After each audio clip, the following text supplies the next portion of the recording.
വ്യവസ്ഥാപിതമായ പല കാഴ്ചപ്പാടുകളെയും ലംഘിക്കാനും ലോകത്തിന്റെ ഏതു കോണിലുമുള്ള പീഡിതർക്ക് വേണ്ടി നിലയുറപ്പിക്കാനും അസാമാന്യ ധൈര്യം കാണിച്ച വ്യക്തിയായിരുന്നു ഫ്രാൻസിസ് മാർപ്പാപ്പ.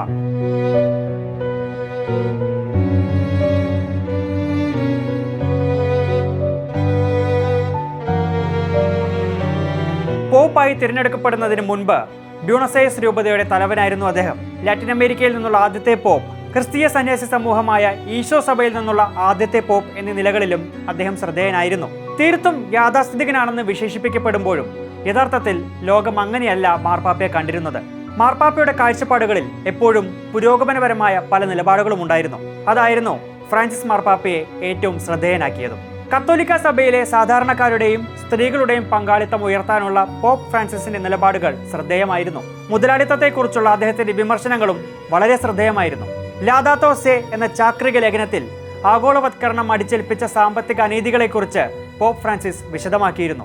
അമേരിക്കയിലെ തീവ്ര വലതുപക്ഷം വത്തിക്കാനിലെ കമ്മ്യൂണിസ്റ്റ് എന്ന് വിശേഷിപ്പിച്ചപ്പോഴും ഫ്രാൻസിസ് മാർപ്പാപ്പ കുലുങ്ങിയില്ല. ഞാൻ കമ്മ്യൂണിസ്റ്റ് അല്ല, പക്ഷേ അവർ ശരി പറഞ്ഞാൽ അത് ശരിയാണ് എന്ന് ഞാൻ പറയുമെന്നായിരുന്നു ഇതിനോടുള്ള മാർപ്പാപ്പയുടെ പ്രതികരണം.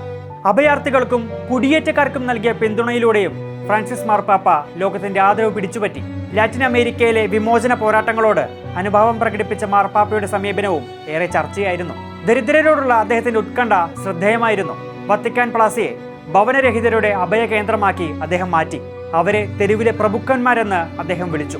ഈസ്റ്ററിന് മുമ്പുള്ള വ്യാഴാഴ്ച പരമ്പരാഗത കാൽക്കഴുകൽ ചടങ്ങിൽ കുടിയേറ്റക്കാരുടെയും തടവുകാരുടെയും പാദങ്ങൾ കഴുകിയും ഈ മാർപ്പാപ്പ ശ്രദ്ധേയനായി. അക്രൈസ്തവരുടെ കാലുകൾ കഴുകിയും മാർപ്പാപ്പ ചരിത്രം സൃഷ്ടിച്ചു.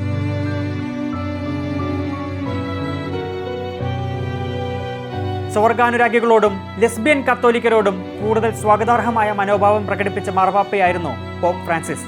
വത്തിക്കാനിലേക്ക് ട്രാൻസ്ജെൻഡർ വിഭാഗത്തിലുള്ളവരെ ഫ്രാൻസിസ് മാർപ്പാപ്പ പ്രത്യേകം ക്ഷണിച്ചിരുന്നു.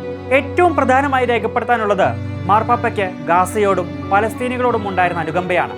പല ലോകരാജ്യങ്ങളിലെയും ജനങ്ങൾ സുഖലോലുപരായി ഉറങ്ങുമ്പോൾ പലസ്തീനികൾക്ക് ഉറക്കം പോലും നിഷേധിക്കപ്പെടുന്നുവെന്ന് തുറന്നു പറയാൻ മാർപ്പാപ്പ ധൈര്യം കാട്ടി.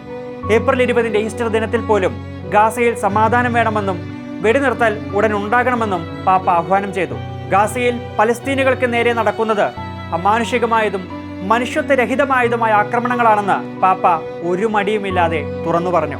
പലസ്തീനികൾക്ക് സമാധാനത്തോടെ ജീവിക്കാനുള്ള എല്ലാ അവകാശങ്ങളും ഉണ്ടെന്ന് മാർപ്പാപ്പ അസന്നിഗ്ധമായി വ്യക്തമാക്കി. ഗാസയിൽ നിന്ന് പലസ്തീനികളെ തുടച്ചു മാറ്റുമെന്ന ട്രംപിന്റെ പ്രഖ്യാപനത്തോട് പലസ്തീനികൾ അവരുടെ നാടായ ഗാസയിൽ തന്നെ തുടരണമെന്ന് പറഞ്ഞാണ് അദ്ദേഹം പ്രതികരിച്ചത്. ആ നിലയിൽ വിശാല മാനവികതയുടെ വലിയ വാതിലാണ് ഫ്രാൻസിസ് മാർപ്പാപ്പ തുറന്നിട്ടത്. കത്തോലിക്ക സഭയിൽ മാറ്റങ്ങൾക്കും പരിഷ്കരണങ്ങൾക്കും വാതിൽ തുറന്നുവെച്ച വലിയിടയനായിരുന്നു ഫ്രാൻസിസ് മാർപ്പാപ്പ. ആഗോള കത്തോലിക്ക സഭയുടെ വ്യവസ്ഥാപിതമായ പല കാഴ്ചപ്പാടുകളോടും തീരുമാനങ്ങളോടും ഫ്രാൻസിസ് മാർപ്പാപ്പ കലഹിച്ചു.